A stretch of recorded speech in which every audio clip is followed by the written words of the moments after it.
hit you. Thanks. Appreciate it. That's stuff. Okay. What's up, guys? What's up, Coach? How you doing? I'll start. We good? Go for it, Just Zack Atkins, new tight end in your room. What are you seeing from him, and how is he going to be a tool in the offense this season? Well, the last two practices have been like his first practices being back. He was out for a couple weeks there, dealing with some. But since we've had him back, he's been productive. I think he does a really good job of running and catching the football. But now we just got to work on the techniques, and we got to work on the playbook, seeing the signal, processing the signal, and then executing his job.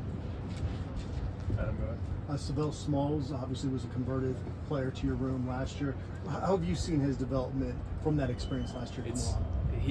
Seville does anything you ask him to do, and he's really come a long way. He was put in an uncomfortable situation last year, asking him to do something that he hasn't really done, but he's totally embraced it. He's like very coachable. He works at the position. He embraces the position, and we've seen growth from last year to this year. Shoot, we've seen growth from spring practice 1 to where we're at now. He just keeps getting better and better, and that's what I expect from him at this point. So he's doing a great job.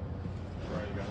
Coach, as a follow-up to Seville, do you see a difference in his mentality? Whereas last year maybe it was such a new thing, maybe he hadn't totally bought into being a tight end, whereas now maybe he is? I don't know. He's always been bought in, to be honest with you. Like from day one, he was put in that position, and he was really bought in. Like he's coachable. He's spending extra time on the field, going through his footwork or really catching footballs. That was the thing for him.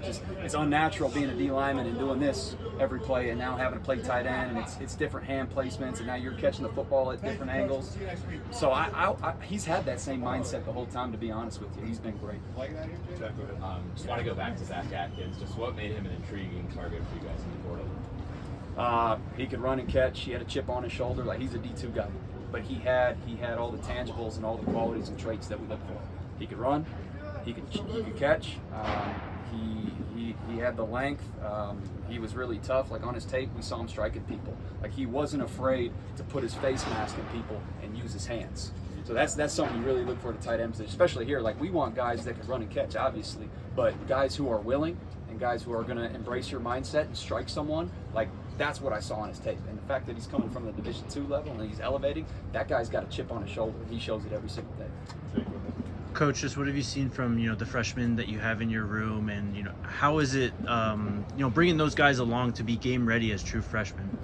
So again, I've seen tremendous growth from Corbin from day one to where we're at now. Like again, he played in an offense throughout high school where he's detached a lot, and he could run, he could catch. We knew that. Big kid, he's got the length, he's got the size, he's going to be strong enough. Like now that's on me. I got to work out the techniques. I got to work out the footwork. I got to work out the hand placement, and really just the run blocking aspect of it. That's what he's got to embrace, and that's what he's doing right now. So like, he got off to a slow start, and that's going to happen when you're a new guy. Like he should be going to prom next week. You know what I mean? He really should. But he's here. He's playing college football. We just throw him into the fire, and he's handling it. He's seeing growth. He's going through adversity every single day, but he loves it, and he's a really coachable kid. So I'm excited to see his growth. I think he's going to be a great player. Scott, go ahead. Hey, Coach, what do you think consistently having a tight end, maybe even two tight ends on the field, can do for the identity of this offense here in 2025? Well, I think it'll show a commitment to running the football, right? Like if we got two guys that could do it, the defense, they got to play us honest. If they know there's a tight end on the field that could run and they could block, now the defense, they got to play more vanilla. And they got to decide what they got to do. If they're playing the run, well, we may have a vertical threat now in the pass game. If they're playing the pass, now we could line up in 11 or 12 personnel and we could run the ball. So I think having a capable tight end that could do all those things, it makes the defense play honest. Pat, go ahead.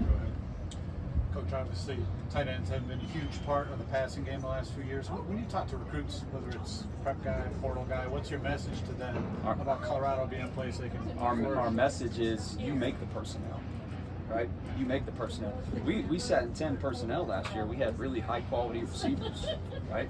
So us as coaches, I mean, we look at it from a 30,000-foot view, like we're going to put the best players on the field.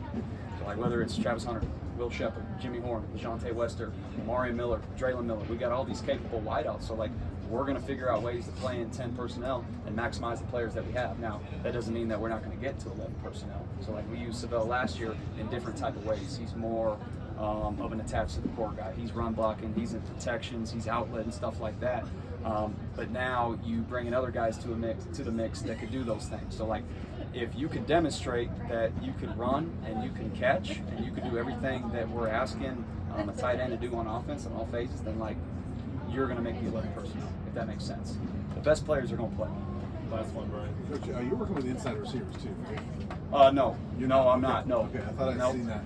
No, somewhere. not anymore. No. Okay, all right. So, I mean, with that group, I mean, you guys have to work with them a little bit. Sure, yeah, What we're are you doing some seeing of the out same that things. receiver group. I mean, you're a natural receiver, but Yeah. with some of those younger receivers, especially, like, what are you seeing out of that? I'm not worried about those guys. They're coming along. Jay Phil, he's the leader there. He knows what it's supposed to look like, and he holds them accountable every single day. So we got a bunch of dogs in that room. We got young dogs in that room.